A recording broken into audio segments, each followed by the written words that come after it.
सभी विद्यार्थियों को नमस्कार, गुड मॉर्निंग। तो आज है 25 मार्च 2023 और 25 मार्च 2023 के जितने भी इंडिया और वर्ल्ड के जो करंट अफेयर्स के क्वेश्चन बनते हैं, आज उनका हम डिस्कशन करेंगे। पूरा वीडियो ध्यान से देखना और लास्ट में आपसे क्वेश्चन पूछूंगा जिनके जवाब आपको कमेंट बॉक्स में देना होगा। आज हम पढ़ेंगे कि भारतीय नौसेना और रॉयल नेवी के बीच कोंकण 2023 अभ्यास किया गया। बाबा साहब अम्बेडकर की 70 फीट ऊंची प्रतिमा का अनावरण भी किया गया और राष्ट्रपति ने बोलारम में राष्ट्रपति निलयम का उद्घाटन किया। आज इनकी हम चर्चा करेंगे। तो डेली आपको 6:30 पर मेरी लाइव क्लास आपको मिलती है।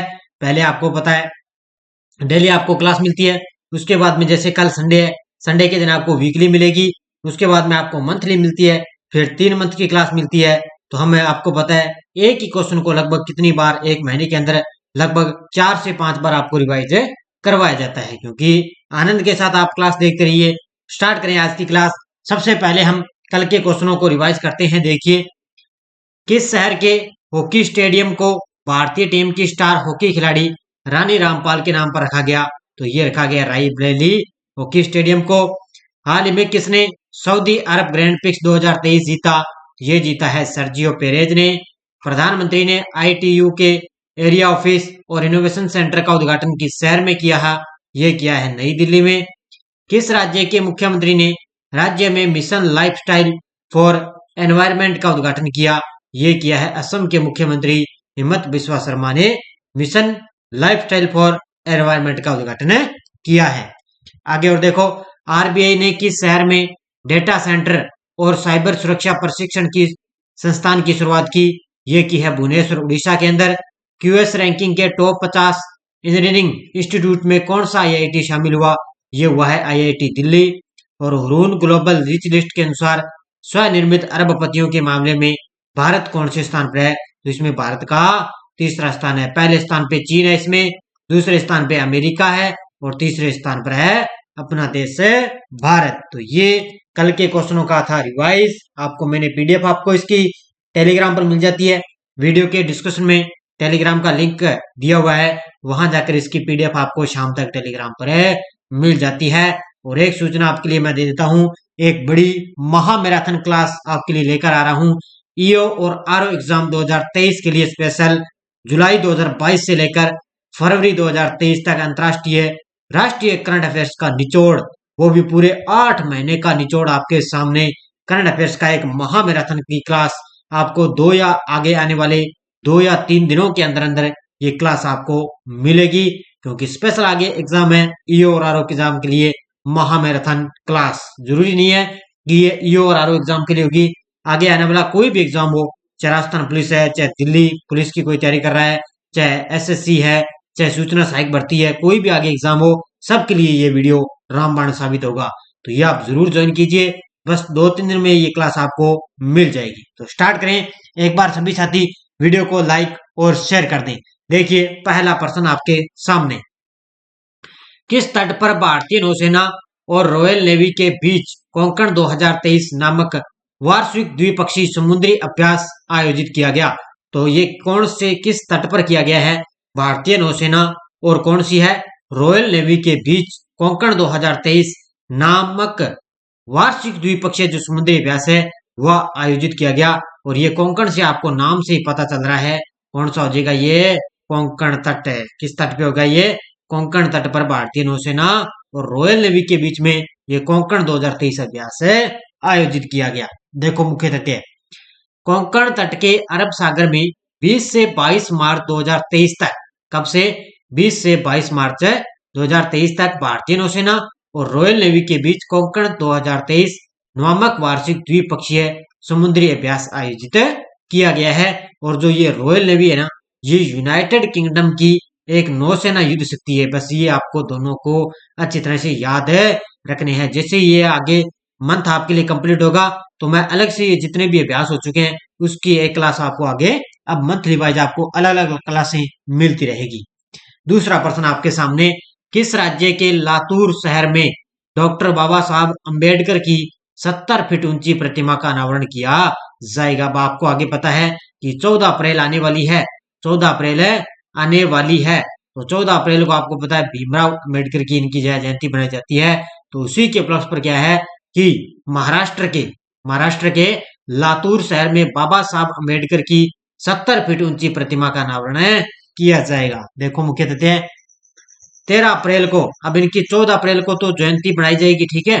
इससे पहले यानी कि एक दिन पहले महाराष्ट्र के लातूर शहर में डॉक्टर बाबा साहब अम्बेडकर की 70 फीट ऊंची प्रतिमा का अनावरण किया जाएगा। यानी कि इनकी जयंती से एक दिन पहले क्या है, एक समारोह आयोजित किया जाएगा, एक आयोजन किया जाएगा, जिससे एक दिन पहले इसमें 70 फीट ऊंची इनकी प्रतिमा का अनावरण किया जाएगा। इस अनावरण समारोह के अंदर एक तो अपनी केंद्रीय मंत्री हैं किरेन रिजिजू और रामदास अठावले की उपस्थिति में इनका अनावरण किया जाएगा, और समारोह में उनकी 131वीं जयंती से एक दिन पहले ये आयोजित किया जाएगा। तो अब की बार इनकी याद रखना है, 131वीं जयंती बनाई जाएगी। अगला प्रश्न आपके सामने देखो, कौन सा देश ब्रिक्स न्यू डेवलपमेंट बैंक यानी कि एनडीबी के नए सदस्य के रूप में शामिल हुआ है? कौन सा देश है जो ब्रिक्स का मतलब होता है इसमें 5 देश, ध्यान रखना, शामिल होते हैं, ठीक है। कौन कौन से? तो इसमें एक आपको ध्यान रखना है, एक तो इसमें ब्राजील है, ठीक है। ब्रिक्स में कौन कौन से देश आते हैं? एक तो ब्राजील, फिर रूस आता है, फिर भारत, फिर चीन और फिर दक्षिण अफ्रीका। तो ये 5 देश इस ब्रिक्स के अंदर आते हैं। तो इसमें आपको पता है भी कौन सा जो देश है वो BRICS new development bank NDB के नए सदस्य के रूप में शामिल हुआ है, और वो है मिस्र देश। कौन सा हुआ है? मिस्र देश इसमें शामिल हुआ है। देखो, जब रिपब्लिक डे यानी कि जब अब की बार आपको पता है 26 जनवरी जो है गणतंत्र दिवस के उपलक्ष्य पर हमारे जो मिस्र के राष्ट्रपति हैं अब्देल फतेह अल सीसी को आमंत्रित किया गया था, ठीक है। उसी पर जब ये रिपब्लिक डे उत्सव के रूप में मुख्य अतिथि के रूप में राष्ट्रपति अब्देल फतेह अल सीसी जब भारत इस मिशन से वापस आते समय उन्होंने BRICS new development bank NDB के सदस्य बनने का ऐलान किया था। यानी कि उस समय उन्होंने ऐलान कर दिया था।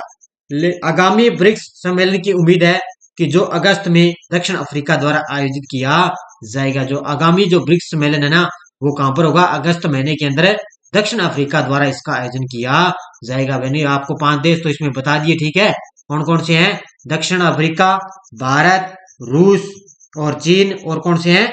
ब्राजील। तो इसमें 5 देश इसमें शामिल होते हैं। लेकिन अब ब्रिक्स है, ब्रिक्स के अंदर रहता है न्यू डेवलपमेंट बैंक है, ठीक है। वो बैंक का सदस्य बना है, कौन सा? ये मिस्र देश। तो ये आपको अच्छी तरह से याद रखना है। अगला प्रश्न, राष्ट्रपति ने किस शहर के बोलारम में ऐतिहासिक राष्ट्रपति निलयम का उद्घाटन किया है? तो ये किया है सिकंदराबाद में, ठीक है।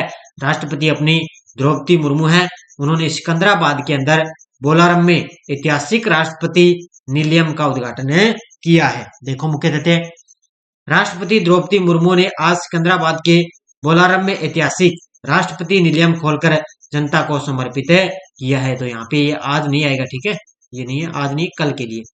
तो यहाँ पर उन्होंने क्या है, ऐतिहासिक राष्ट्रपति निलयम को खोलकर जनता को समर्पित किया। 160 वर्ष से अधिक पुरानी विरासत संपत्ति को तेलुगु नववर्ष उगादी के अवसर पर सामान्य जनता के लिए इसको खोल दिया गया। यानी कि ये कोई, आपको पता है राष्ट्रपति निलयम यानी कि कोई ये मुख्य सिस्टम है इसमें। तो इसमें क्या है, इसमें जनता के लिए को है, जनता को समर्पित कर दिया, यानी कि जनता के लिए इनको कपाट खोल दिए हैं। तो ये आपको अच्छी तरह से याद रखने, कहां पर है? सिकंदराबाद के अंदर। अगला प्रश्न, अमित शाह ने किस राज्य के कुपवाड़ा में मां शारदा देवी मंदिर का उद्घाटन किया है? अमित शाह ने किस राज्य के कुपवाड़ा में मां शारदा देवी मंदिर का उद्घाटन किया? ये किया है जम्मू कश्मीर में। कहां पर किया है? जम्मू और कश्मीर के अंदर। देखो, केंद्रीय गृह मंत्री अमित शाह ने जम्मू कश्मीर के कुपवाड़ा में मां शारदा देवी मंदिर का वर्चुअली उद्घाटन किया। इस अवसर पर जम्मू कश्मीर के उपराज्यपाल मनोज सिन्हा भी उपस्थित रहे थे। बस ये इतनी डिटेल आपको याद रखनी है कि केंद्रीय मंत्री अमित शाह ने जम्मू कश्मीर के कुपवाड़ा में मां शारदा देवी मंदिर का वर्चुअली उद्घाटन किया, और जम्मू कश्मीर के उपराज्यपाल मनोज सिन्हा भी यहाँ पे उपस्थित हुए थे।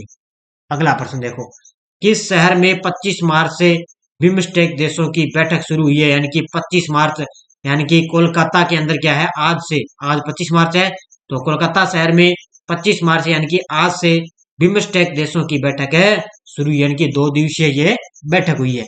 देखो, बिम्स्टेक का 2 दिवसीय मंत्री स्तरीय सम्मेलन 25 मार्च से कोलकाता में होने जा रहा है। क्या शुरू हो गया, जिसमें जलवायु परिवर्तन और खाद्य सुरक्षा के मुद्दों पर चर्चा होगी। ठीक है, इसमें बिम्स्टेक के अंदर आपको पता है कई 7 जो सदस्य देश हैं वो शामिल होते हैं। तो इसमें जो 7 सदस्य देश है ना, वो इसमें जलवायु परिवर्तन और खाद्य सुरक्षा के मुद्दों पर चर्चा की जाएगी। अब देखो नीचे पूरी डिटेल, इसमें कहा गया है कि विभिन्न क्षेत्रों के विशेषज्ञ यानी कि Bay Bengal of initiative for multi sectoral technical and economic cooperation यानी कि बिम्स्टेक, इसकी ये फुल फॉर्म है। बिम्स्टेक के 7 सदस्य देश कौन कौन से हैं? एक तो अपना देश भारत, फिर है नेपाल, फिर है भूटान बांग्लादेश, फिर भूटान, फिर म्यांमार, फिर श्रीलंका और फिर थाईलैंड। क्षेत्रीय सहयोग के मुद्दों पर ये चर्चा करेंगे। ये आपको पता होना चाहिए कि ब्रिक्स के अंदर कौन कौन से देश शामिल होते हैं, बिम्स्टेक में कौन कौन से सदस्य देश शामिल है, कितने सदस्य इसमें देश होते हैं। तो ये आपको अच्छी तरह से याद होना चाहिए, क्योंकि ये बेसिक एक चीजें नॉलेज है, वो आपको ये अच्छी तरह से आपको इस तरह से पता होना चाहिए भी कौन कौन से इसमें देश शामिल होते हैं। तो ठीक है, कोलकाता शहर के अंदर यानी कि आज से 25 मार्च तक ये 2 दिवसीय मंत्री स्तरीय सम्मेलन चलेगा, जिसमें जलवायु परिवर्तन और खाद्य सुरक्षा के मुद्दों पर चर्चा होगी। थी ये पूरी डिटेल मैंने आपको अच्छी तरह से बता दी है। अब देखो आपके लिए पिछले वीडियो क्वेश्चन क्या था, विश्व स्वास्थ्य संगठन ने partnership for healthy cities award 2023 से किस शहर को सम्मानित किया? ये किया है बेंगलुरु शहर को। बहुत सारे विद्यार्थियों ने शानदार तरीके से जवाब दिए, उन सभी को हार्दिक शुभकामनाएं।